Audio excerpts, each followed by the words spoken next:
Corbeau has become an immediate favorite in the fanbase after Pokémon Legends Z-A, and it's not hard to see why.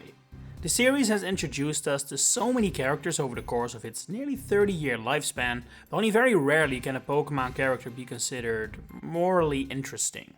There are some exceptions, like Silver and N, and the latter is massively popular as well for that reason, but nearly every other character is either good or evil. Even characters that have swung both ways, like very recently Lysandre, have within the confines of one game only ever been good, in Legends Z-A, or evil in X and Y. N doesn't really work like that. His moral philosophy stays the same throughout the entire Unova saga, the only thing that changes is his allegiance to Team Plasma.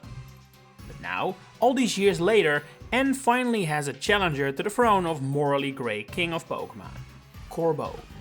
In essence, Corbeau has everything needed to be a villain.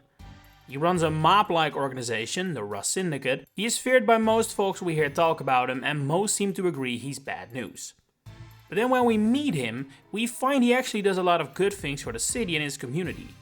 He has his opinion on what the city should be like, and you can disagree with them, but he's hardly Giovanni, despite both running what is effectively a mafia business. The way Legends Z-A tells its story makes it easy to misunderstand Corbeau's personality and character development. When we first meet him, it's not exactly in the most spontaneous of ways. Tawny or Urbane has loaned 100,000 Pokédollars from him and the Rust Syndicate, and is now forced to pay him back $1 million because of a pretty hefty interest. You and Lida try to fix the situation, resulting in a conversation coded in veiled threats and minor intimidation. It's a classic loan shark move, basic mob stuff, although this practice is immediately downplayed ever so slightly by making clear Corbeau expressed doubt your rival was doing the right thing here. In the moment, this feels like an out-of-story thing, trying to downplay the severity of the situation. After all, Corbeau's office screams mob boss, it's very Yakuza coded. We have battled through several of his grunts and his personal bodyguard Philippe to get to him, and every NPC that bothered to talk about him prior to this moment had nothing kind to say. When the initial conversation then ends by us absolving the debt by doing jobs for him, it all sounds like we have just become a puppet of an evil team leader that, in his own words, is always watching. But as you probably know, from the moment you actually start doing jobs for the Rust Syndicate, the whole threatening aura starts to drop. The jobs turn out to be for the benefit of the city, with the troublemakers we're meant to get rid of revealed to be Pokémon haunting a house, and the rest can better be described as community service rather than a mobster's dirty work. Corbeau makes a mostly intimidating rather than threatening visit to Hotel Z, and when he then tips the remaining amount of your rival's debt, it has become evident, story-wise, that he is not equivalent to a Giovanni whatsoever. From this point on, Corbeau effectively is a good guy, part of the heroes. Together you protect Jet from angry protesters, compete in Jacint's tournament, and of course he has an important role to play during the final segment of the game, battling alongside you and forming the top of a human ladder.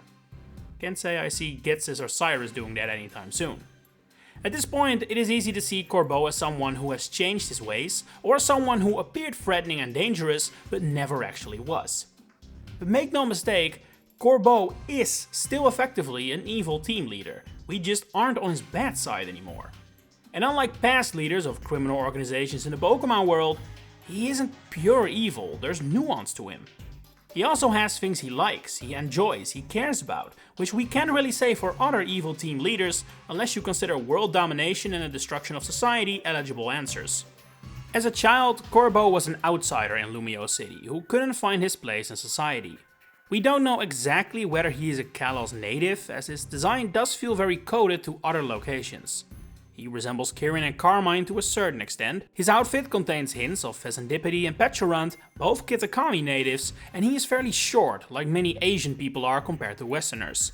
As such, while not confirmed, I think it is very likely Corbeau is from Kitakami, or at least one of the Japanese Pokémon regions, and moved to Lumiose City as a child.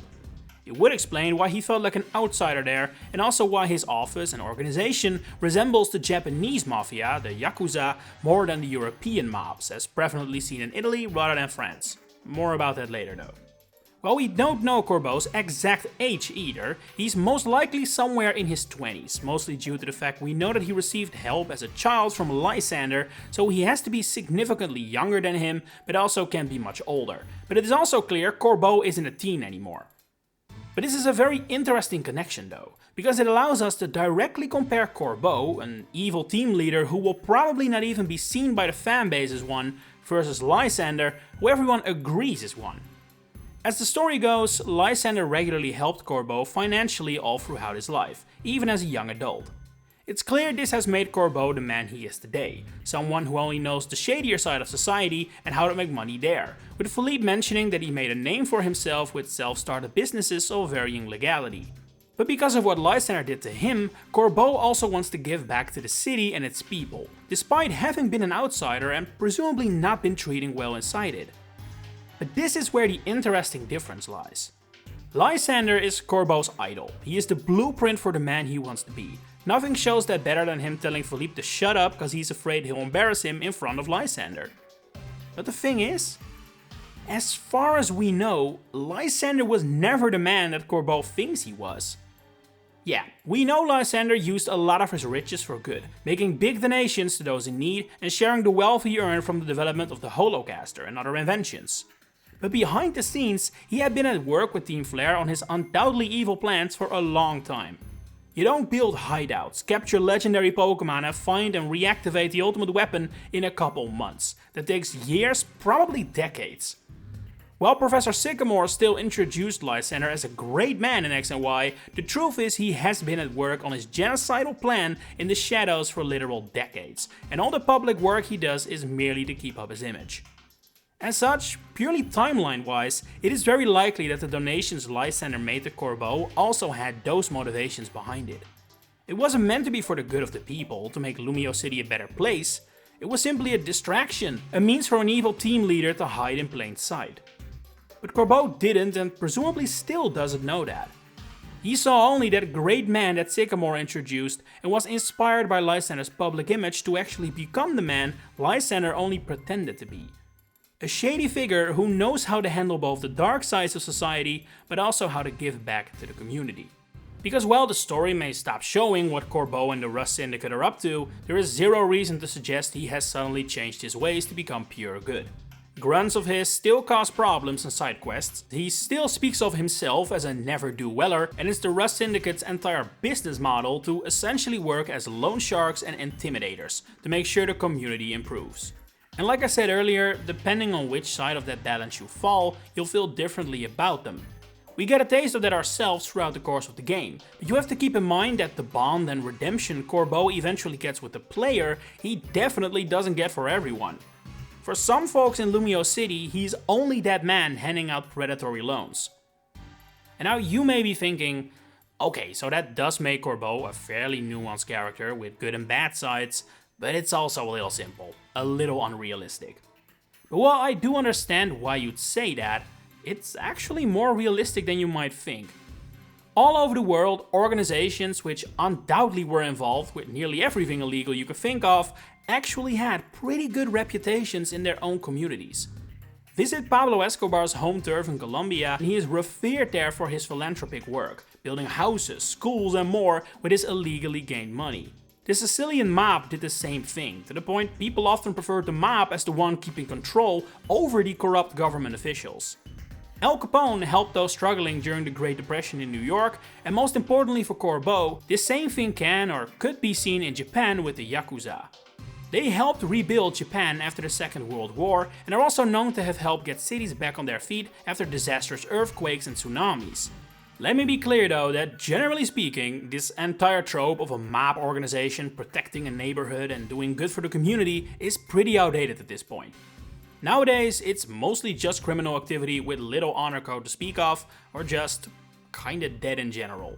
I mean, the current Yakuza are estimated to consist of less than 10,000 people, most of which are men above 50, so the glory days of organizations like that have definitely passed.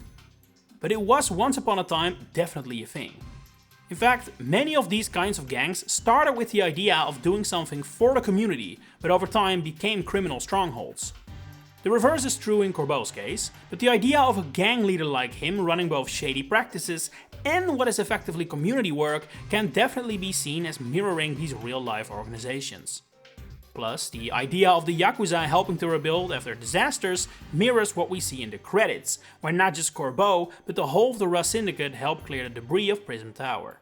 And that creates the image of a man who is, especially for Pokemon standards, surprisingly layered.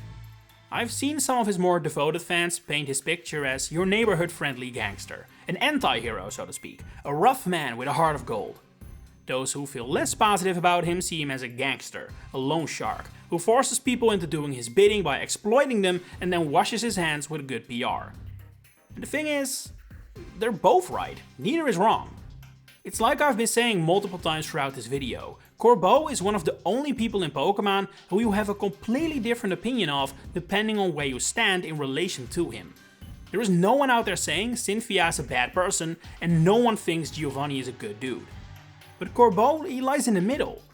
If you get stuck in his initial presentation or find his shady business irredeemable, then yeah, you could consider him among villains like Lucamine and Rose. But if you think his heroic actions later matter more, then you'll probably see him more as a blue, a silver, a Gladion. Neither of those answers is wrong because Corbeau is both. And that is what makes him such an interesting character. Let's hope we get some more of these in the future. What are your thoughts on Corbeau?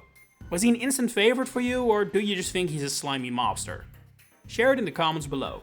If you enjoyed this video, please consider giving it a like and subscribe to the channel to stay updated on all my future Pokemon content coming up. For now, thanks for watching and enjoy the rest of your day.